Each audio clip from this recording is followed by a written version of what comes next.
Olá, sejam muito bem-vindas, muito bem-vindos ao Diário Econômico, esse podcast que fala de economia e negócios. Eu sou Patrícia Raposo e convido você a me acompanhar nessa entrevista com o Bruno Souza, que é CEO da GreenGo, uma empresa que é sediada em João Pessoa. Seja muito bem-vindo, Bruno. Obrigado, Patrícia, pelo convite, e o que eu puder contribuir aqui com informações do mercado, eu vou poder ajudar da melhor forma possível.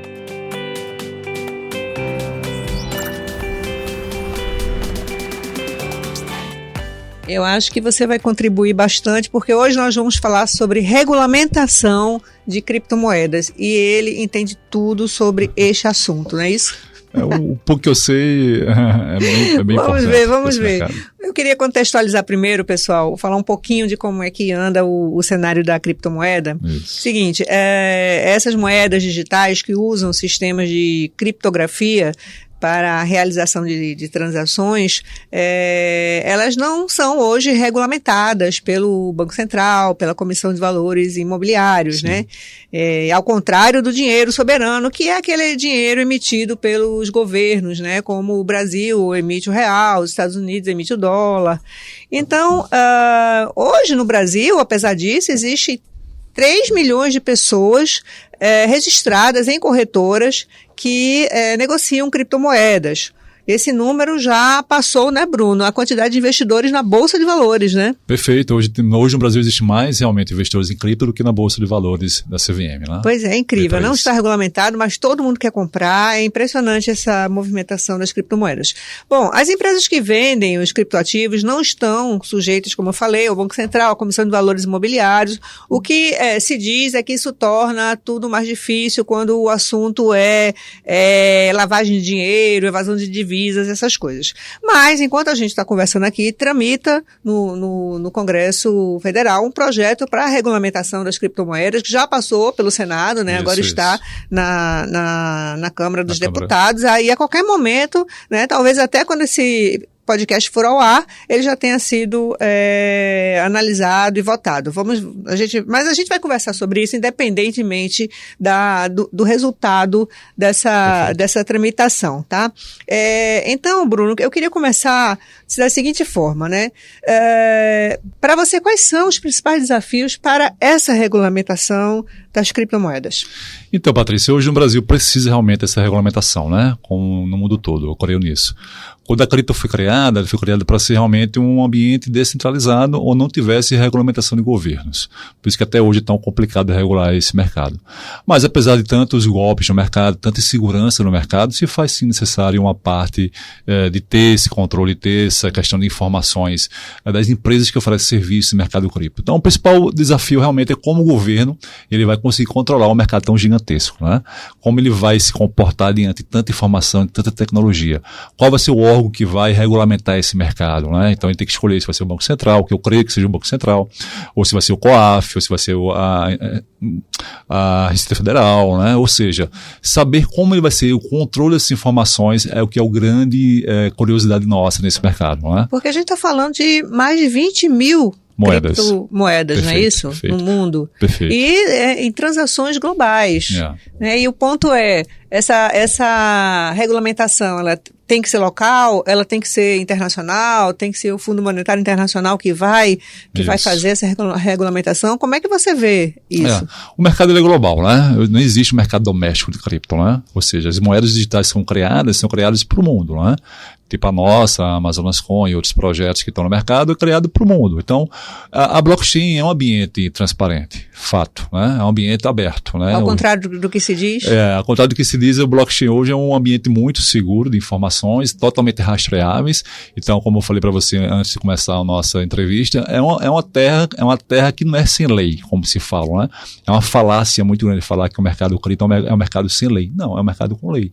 Existe aí rastro de operações, existe registro de operações que estão lá para sempre registradas. Não é muito mais difícil hoje você fazer dar um golpe que eu falo é uma lavagem de dinheiro, evasão de divisas e não querer ser rastreado do que com o dinheiro normal, fiduciário, né? Então o mercado cripto ele tem sim uma regulamentação, né? Que o próprio blockchain já coloca no mercado isso, já impõe essas informações, são transparentes. Então acho que os governos centrais do mundo, né, vão querer usar essa transparência, essas informações para poder controlar realmente as empresas que trabalham com o mercado cripto, né? Né? O mercado financeiro já olha para o blockchain como uma solução muito interessante, né? Perfeito, é isso? perfeito. Agora tem um detalhe, né? Essas moedas, esses ativos digitais não têm lastro, né? Verdade. Como é que fica? Não tem lastro, né? Mas com o próprio real e dólar também não tem lastro, né? Esse padrão ouro que antigamente os bancos centrais usavam, né? Que você pode estar na rua em papel ou que tiver em ouro nos bancos, já se acabou há muitos anos, né? Há mais de 40 anos, 1970 alguma coisa, aqui no Brasil e no mundo. Então isso hoje é o valor que o mercado dá àquele papel, é o que realmente vale. E também não é diferente com o mercado cripto, tá? O Bitcoin que custa hoje $16.500, né, exemplo, é porque o mercado entende que aquele ativo digital vale $16.500, oferta e demanda. Por ser um objeto deflacionário, ou seja, a cada tempo, a cada dia, vai ficando cada vez mais escasso, o valor vai aumentar, né, a médio e longo prazo. É diferente do papel, Patrícia, do dinheiro fiduciário. Vamos falar de ouro, vamos falar de dólar, de reais, né, que são moedas inflacionárias. Quando os bancos centrais querem criar mais moedas, eles vão lá, apertam o botãozinho e vão imprimir mais papel. Tá? Então, quanto mais dinheiro no mercado, mais inflação. Quanto menos dinheiro no mercado, menos inflação, que é o que acontece com as criptos. Explica para quem é leigo no assunto o que faz essas moedas se valorizarem tanto, né? Porque a gente está falando de valorizações aí absurdas, né? E de oscilações também, né? Também, é um mercado muito volátil, né? Por isso que muitas pessoas ganham ou perdem muito dinheiro de forma muito rápida. Então, uma ação na Bolsa de Valores que pode demorar a subir 5%, 10% em 1 mês, 2 meses, 3 meses, numa digital isso pode acontecer de um dia para o outro. Né? Então, essa questão de ser volátil é muito forte. Então, existem grandes gaps de ganhos e de perdas. Então, você tem que identificar esses gaps para poder você ganhar e ter um tipo de aumento, que eu falo, aumento patrimonial digital. Eu não falo aumento de dinheiro, porque não é dinheiro, né? A moeda digital não é dinheiro. É um ativo não financeiro que tem um valor no mercado. Um ativo não financeiro digital que tem um valor no mercado. Dinheiro é dólar, é real, enfim, é o iene, é o euro, né? Então, como é que ele cresce tanto em valor? Como eu lhe falei antes, ela é uma moeda deflacionária. As moedas principais, vamos falar que hoje existe mais de 20 mil moedas no mundo, né? Mas as principais empresas como a minha, a Gringo Capital e outras gestoras de moedas, eles vão sempre negociar nas principais, as top 100, top 200 mais líquidas. E o resto realmente é um pouco mais complicado de se investir porque você não tem tanta segurança. É como se fossem empresas. Quando você vai investir na ação, na Bolsa de Valores, você vai analisar todo o balanço da empresa, vai analisar quais são os projetos futuros, né, para você decidir investir naquela ação. Quanto ali é a mesma coisa. Existem pessoas por trás, existem empresas por trás, existem donos por trás. Por que ela foi criada, aquela moeda? Então, eu vou apostar naquela moeda ou não, com uma perspectiva de crescimento futuro daquele projeto. E se você pegar os 100 projetos principais, de 200, e você realmente ver que tem um ganho, um potencial naquelas moedas, aquelas moedas não tem como ser mais criadas, tá? Ou seja, não tem como se fabricar mais moedas. Já foram criadas, já foram chamadas mintadas, já foram mintadas. Então, se a população, a economia, os órgãos buscarem cada vez mais essa moeda, a oferta e demanda, com certeza, ela vai aumentar de valor. É isso que faz a moeda realmente crescer. Você falou duas coisas aí que eu queria explorar. A primeira é a seguinte, por que a moeda foi criada? Cada moeda ela tem um propósito, ela visa atingir um objetivo, ou algumas têm esse propósito e outras realmente só querem atuar no mercado financeiro. Como é que funciona? Então, existem muitos golpes realmente, né, em moeda digital. Existem muitas moedas especulativas, apenas que foram criadas para realmente especular o mercado. E existem muitos projetos bons que vieram para poder solucionar algum problema. Então, tem projetos que vieram para solucionar algum problema ambiental, alguns projetos para poder solucionar a internet, o Web3, que é a nova internet, né? Projetos que visam ajudar a medicina, projetos que ajudam a estudar o estudo da cannabis, exemplo. Ou seja, cada moeda digital ela veio realmente ajudar a resolver algum tipo de problema. Ou melhorar a questão das transações tecnológicas. Tem moeda que está surgindo aí por conta do metaverso, né? O metaverso, perfeito, né? Ou seja, moedas que vão ser criadas e vão ser usadas só dentro do metaverso. Dessas plataformas, não é isso? Para terrenos, metaverso, comprar serviços e produtos. Então, cada moeda tem realmente sentido de existir, né? E você, por ser investidor entusiasta, vai escolher se aquele projeto tem um futuro ou não, né? Para poder fazer isso. E como você falou, elas não são moedas, são ativos. Elas são ativos, mas que podem ser negociados apenas dentro desse ecossistema, né, que elas fazem parte. Mas com a regulamentação, existe a possibilidade de elas se tornarem moedas? Sim, depende de cada país. Por exemplo, em El Salvador. El Salvador é um país pequeno que ele legalizou a cripto, a Bitcoin, como moeda de circulação nacional. Então, em El Salvador, o Bitcoin é uma moeda, né? Então, depende de cada legislação do país, né?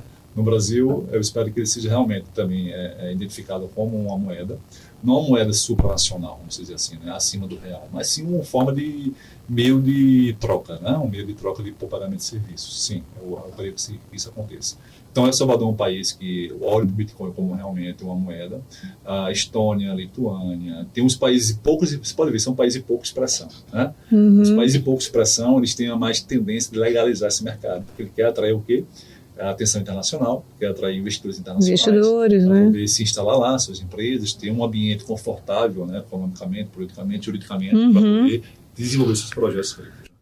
Vamos falar agora um pouquinho da sustentabilidade, né? Porque o que se diz é que essas moedas, quando elas são mineradas, elas consomem muita energia. E eu ouvi dizer que tem projetos aí, já existem empresas minerando até debaixo d'água para poder reduzir o calor, né? Enfim, isso é verdade? E por que isso acontece? O que é que faz essa mineração ser tão... ela afetar tanto o meio ambiente? Tá. Hoje em dia, as novas moedas, Patrícia, não são mais mineráveis. Tá? A tecnologia evoluiu, inclusive a tecnologia do próprio Bitcoin evoluiu. O blockchain da Bitcoin, embora seja uma blockchain muito segura, né, ela é inviolável até hoje. Ninguém conseguiu invadir a blockchain do Bitcoin. Até hoje ninguém conseguiu. Mas ela já é uma blockchain obsoleta em diante das novas blockchains. Então, as novas blockchains que se criam novas moedas, elas não são mais mineráveis. Tá? Não existe mais essa mineração que gasta tanta energia. Mas o Bitcoin, por ser a primeira moeda, tem um valor muito forte no mercado. Tá? Hoje está a $16.500, já chegou a $70 mil, uma moeda digital dessa. Compensa ainda assim você minerar ela. Né? Então, quando você vai minerar o Bitcoin, nessa blockchain antiga, que é chamada POW, Proof of Work, ela gasta muita energia.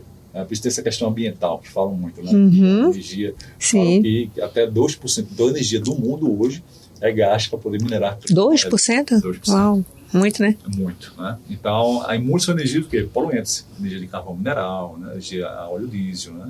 Então, realmente, essas são poluentes. E quando você tem um ambiente frio, então, embaixo da água, por isso que fala mineração embaixo da água, no norte da Rússia, no norte da China, Groenlândia, ou seja, são países que é muito frio, é onde os equipamentos computacionais conseguem trabalhar de forma mais eficiente, sem tanto calor.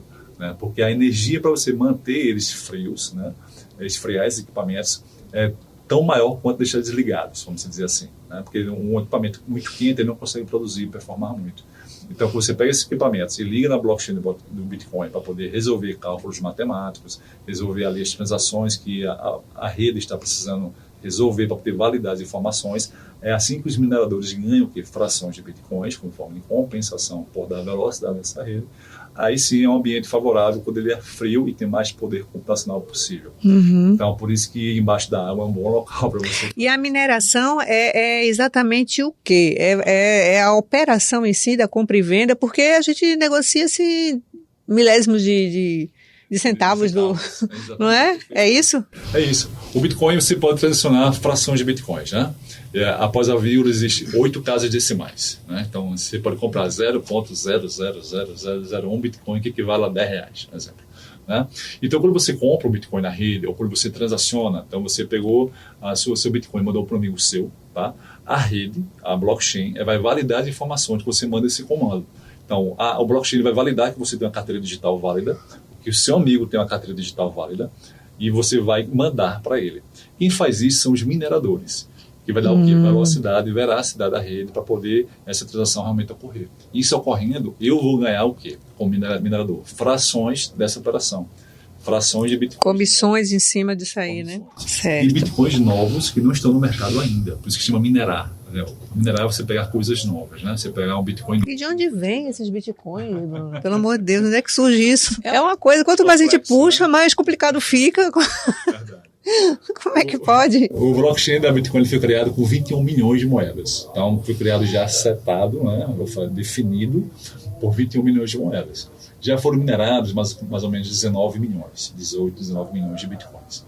Né? Ou seja, pessoas foram buscar lá dentro os seus Bitcoins. Né? Tem mais 2 milhões para serem minerados ainda. Pela lentidão da blockchain, pela quantidade de mineradores, né? E a dificuldade, diz que só até 2145 que vai ser o último Bitcoin a ser minerado, ou seja, daqui a 120 anos ainda. Né? Então, quando a pessoa criou isso... Dá tempo de eu aprender. Quando a pessoa criou isso, ele criou já, e você tem ideia como é uma coisa meio louca, né? O Bitcoin foi criado por um cara chamado Satoshi Nakamoto, e ninguém sabe se foi um cara ou foi um grupo de pessoas. Ele criou e jogou. Se esse nome é real ou é fictício, né? Exatamente, né? Mas é o Satoshi. Mas ele criou algo realmente muito bacana. Eu costumo dizer também, Patrícia, que o Bitcoin ele é um subproduto da blockchain. E como você falou, a blockchain é muito mais valiosa do que as próprias moedas digitais que estão no mercado, pela questão da usabilidade que você pode ter em relação a essa tecnologia, que é muito forte. Agora, voltando à questão da sustentabilidade, né, existe um ponto que é a criação de criptoativos para neutralizar esses efeitos danosos ao meio ambiente, né? E vocês criaram não é? Fala um pouco da Amazonas Coin. Isso. A Amazonas Coin foi criada em 2019, né? Na região de Barcelos, lá na Amazônia. É um município que fica a 600 km de Manaus, pelo Rio Negro. Só de barco são 14 horas, você tem ideia. Um local que fica isolado no meio do nada. E eu costumo dizer que na Amazônia as pessoas não morrem de fome, porque existe muita riqueza realmente, né? Quem conhece sabe que a Amazônia é muito rica realmente. Mas a população que vive no interior da Amazonas vive muito precariamente em relação à questão de saúde, educação, saneamento básico, existe muita prostituição infantil, drogas.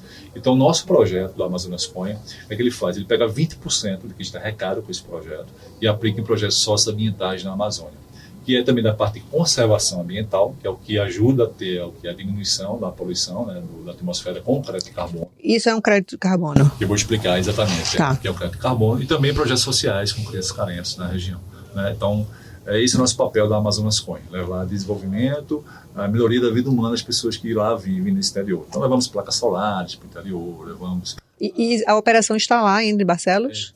A operação, o CNPJ é lá em Barcelos, de Amazonas Coin, mas a operação realmente, de fato, fica em João Pessoa, no escritório em João Pessoa, né? Tá. Então, ato contínuo a isso, o crédito de carbono é um grande facilitador nessa questão da preservação ambiental. Então, o que seria o crédito de carbono hoje tão falado, né, no mundo, né? Nosso é o crédito de carbono de florestas. Pela fotossíntese, as florestas elas captam dióxido de carbono e captam também oxigênio, né? E eles ficam armazenando essa poluição nos seus caules, raízes e folhas. Se eu manter essa floresta em pé, em impacto, ela não for desmatada, se ela não tocar fogo, ali eu tenho um crédito de carbono, que eu posso vender no mercado como uma commodity, como se fosse soja, milho hoje.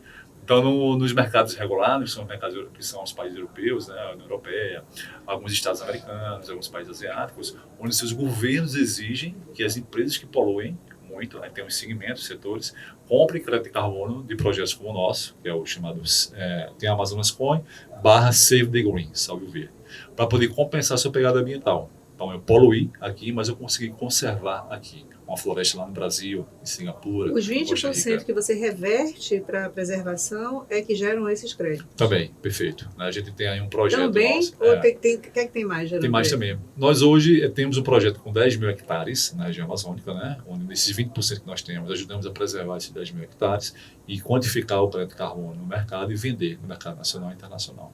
E também projetos de parceiros, né? De terceiros, né? Tem projetos aqui no Brasil que nós representamos e também vendemos crédito de carbono de outras empresas aqui no Brasil. Hoje o Brasil ele tem uma grande capacidade de produzir aí quase que 50% do crédito de carbono do mundo, sendo que não produz nem 1% disso. E é um mercado bilionário que o Brasil não está atento ainda, porque também não está regulamentado igual ao mercado de crédito de carbono, igual ao mercado de cripto, né? Então, mas vocês foram para Barcelos para comprar essa área para poder gerar esses créditos, é isso? A área é de parceiros, não é nossa, né? Nós não somos proprietários dessa área, né? É de parceiro, ou seja, o dono da área, ao invés de destruir aquela área, ou para poder vender madeira, fazer plantação de pasto, criar regado, é muito mais compensador, Patrícia, hoje, você manter a floresta em pé e você vender o crédito de carbono nessa floresta do que você derrubá-la.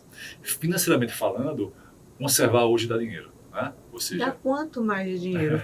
Vamos exemplificar aí, quantificar, você é um homem de números, vai, ajuda a gente. Tá bom. Hoje um crédito de carbono no mercado internacional está custando entre 10 e 14 dólares, um crédito de carbono.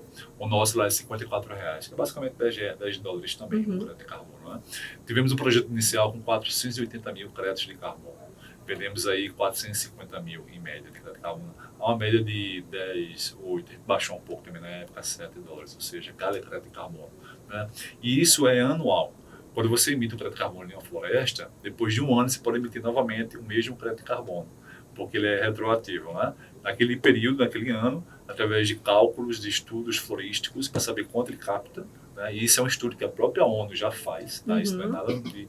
Você só codifica essa documentação, aí vem uma certificadora internacional, certifica essa documentação e fala, ok, Bruno, seu crédito de carbono atende a nossa compliance, atende a nossa auditoria. Isso vai para o mercado vender. Depois de um ano, aquele crédito de carbono pode ser emitido novamente. Ou seja, fica uma coisa... Sendo que o Brasil hoje é um país produtor, sim, mas é um país pouco consumidor, né? Porque aqui não existe uma lei que obrigue. Embora as grandes empresas hoje no Brasil existam já projetos de crédito de carbono próprios ou terceiros, que pagou linhas aéreas, né? Não sei como é que está essa questão em Recife, Noronha, mas até então a Gol ela compensava, comprando crédito de carbono, a poluição que os aviões causavam aí para Noronha. Eles calculavam o querosene do avião. Tá, nós emitimos aí 1.000 toneladas de dióxido de carbono na atmosfera nesse percurso. Eles compravam 1.000 créditos de carbono para poder compensar essa poluição, né? Sim. Era um trecho carbono neutro, vamos dizer assim, né? Então é um mercado bilionário que o Brasil tem ainda que amadurecer cada vez mais. Já. O interesse pela Amazonas Coin, como é que ele se dá? Tá. Como é que ele tem se comportado? Ela tem o quê? 2 anos? 2 anos. 2 anos, é. Né? É um projeto, Patrícia, que eu costumo dizer que o brasileiro não está muito se importando com a Amazônia, né? A gente não se liga para essa riqueza que é a Amazônia. Quem tiver a oportunidade de poder conhecer a Amazônia, não perca essa oportunidade. Realmente é muito bonito. Né? Eu conheço. E fiz uma viagem assim, longuíssima de barco para chegar onde eu tinha que chegar. Rio Negro ou Tefé? Eu fui naquela... Rio Amazonas, Rio Negro. Eu peguei pelo Rio Negro. Rio Negro, né? Eu fui visitar uma região produtora de Guaraná. Pronto. Eu também. É passeada pelo Rio Negro. Subindo. Pega Manaus, né? Subindo no Rio Negro, né? Sim. Pronto, essa é a região mais conservada da Amazônia, essa região, que é a região da Amazônia Ocidental, né? A Amazônia Oriental, onde fica o Pará, é mais desmatada, porque tem mais rodovias, tem mais acesso logístico, então o pessoal consegue desmatar, consegue... mais facilidade, né? Exato, de explorar madeira ou tudo mais. Nessa Amazônia Ocidental, onde você foi, eu tenho um projeto lá também, a Amazonas Coin, ela foi criada nesse município, né? Então, assim, as pessoas aqui no Brasil, isso não é crítica, é questão de mercado, realmente. A gente tem aquela síndrome de vira-lata, que sabe o que presta, o que vem de fora. E principalmente no mercado cripto, né? Então, eu lancei o projeto da Amazonas Coin em 2019, aquele burburinho de muitos golpes financeiros, de muitas pirâmides, que as pessoas lançavam projetos criptos aqui no Brasil e no mundo, captavam recursos e não entregavam o que foi prometido. E as pessoas ficavam lesadas. Né? Elas chamavam de ICOs. Né? Tem o IPO da Bolsa, que é a oferta inicial de ações. Aí tem as ICOs, que são as ações iniciais de coin. Aí o pessoal, bacana, vou lançar um projeto aqui, daqui a 6 meses eu vou lançar um projeto em tal lugar no mundo e vamos vender a tanto. Você vai ter um potencial de ganho de 500%, por exemplo. Então, era muito fácil se vender assim. E as pessoas caíram muito nisso e tiveram muitos golpes em relação a isso. E eu lancei a Amazonas Coin nesse meio. Então, até comprovar que nós não éramos nenhum tipo de golpe, nenhum tipo de fraude, vamos dizer assim, foram 2 anos com muito gasto de marketing aqui no Brasil, para poder a gente se consolidar hoje no Brasil. Hoje temos mais de 4.500 clientes no Brasil e no mundo. Né? O projeto hoje vai ser relançado na Europa e no exterior como um todo, né? Porque o nosso principal público hoje, Patrícia, é o europeu, é o asiático. Né? Para você ter ideia do nosso sistema, a gente tem acesso ao nosso sistema, a gente tem aí uma questão que nós vimos que o principal cliente nosso é o pessoal da América, da Coreia do Sul. Coreia do Sul, Macau na China, são países que se preocupam mais com a Amazônia, parece. E eles compram a Amazonas Coin não pela forma de querer especular, mas por querer ajudar o projeto. Né? É uma questão da consciência ambiental mesmo, né? Exatamente. Agora, dê uma dica, como é que uma pessoa que quer comprar, que quer atuar no mercado de cripto, ela pode se proteger de golpes? Perfeito, né? Hoje em dia, existem boas empresas no mercado, perfeitamente. Existem boas empresas no mercado, ou seja, são empresas que você conhece o dono, você conhece a empresa, você consegue aí ter aí uma segurança maior do que antigamente. Né? Antigamente, como eu falei para você, Patrícia, era muito fácil você lançar um projeto cripto e você atrair investidores sem a pessoa nem saber onde é que ficava a empresa. Só para ganância, né? Pelo alto lucro, né? Pelo retorno rápido, né? Hoje em dia não. Hoje em dia você quer conhecer o dono, você quer conversar com o dono, com o diretor, você quer ir na empresa, você quer ver o site, ver o CNPJ. Então qual é a minha dica, né? Procura fundo quem são o histórico dessa empresa, quais são os produtos dessa empresa, se ela tem produtos que dão liquidez à empresa, produtos que dão lastro à empresa, né? Patrimônio, o dono é um cara que realmente consegue aí, ser idôneo no mercado. É uma forma de você se proteger também nesse mercado. Isso que eu falo de projetos nacionais, né? A Green Gold nasceu em João Pessoa, mas Isso. também está presente no Porto Digital, em Recife? Não, ainda não está aqui. Tivemos até um convite de vir para cá também há um tempo atrás, foi logo no início da pandemia, né? Então não teve essa oportunidade. Mas em João Pessoa já está muito bem posicionado. A João Pessoa, a Gringo tem mais de 2 anos já, tem 25 meses no mercado, e é uma gestora de ativos digitais, né? Uhum. Nós ajudamos as pessoas que querem ter um contato com o mercado cripto e não querem ter esse contato sozinho, sem uma assistência, né? Nós damos esse suporte de consultoria. Então, a Gringo, ela tem a parte educacional, né? É complexo demais, né? Não é fácil. Muito complexo. Você, por si só, você pode, Patrícia, entrar numa corretora, você pode escolher Eu um projeto, já né? me aventurei por lá, mas eu realmente acho muito complicado. É um pouco complexo, Eu né? gostaria que tivesse alguém aqui me dizendo, faz isso, faz aquilo, eu acho que é mais fácil. Pronto. É o que nós fazemos com a União Capital, pois né? A gente ajuda as pessoas a entenderem melhor o mercado e se tem mais confiança, já investir, né? Pode ser conosco, pode ser independente, mas a gente está ali sempre ajudando a dar uma acessibilidade ao mercado, que é importante nesse momento, né? Perfeito. Bruno, chegamos ao fim do nosso podcast. Eu acho que foi uma conversa muito bacana, muito interessante. O projeto de vocês é muito bom. Você trouxe muitos esclarecimentos aqui, né? Deixando as portas abertas para uma próxima oportunidade, desejando sucesso aí para a Gringo e a Amazona Coin. Obrigado, Patrícia, pela oportunidade, pela abertura. Estou à disposição. Quiser conhecer lá o escritório de pessoas, se tu convidar. Claro, quando eu for de uma pessoa, eu vou dar um pulinho lá, vou conhecer. É um prazer receber. Obrigada. Obrigada a você que nos acompanhou até aqui. Não esqueça de assinar o canal para receber as notificações dos próximos episódios. Até a próxima.